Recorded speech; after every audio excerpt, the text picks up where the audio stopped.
சொகம் அதில் எனக்கும் ஓர் பங்கு உண்டு.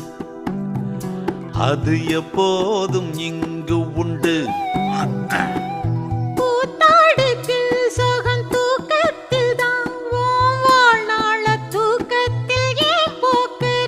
நம்ம முன்னோர்களின் கலை முன்னால் வைத்தால் சுகம் உண்டென்று அறியாமல் நீ பேசுறே.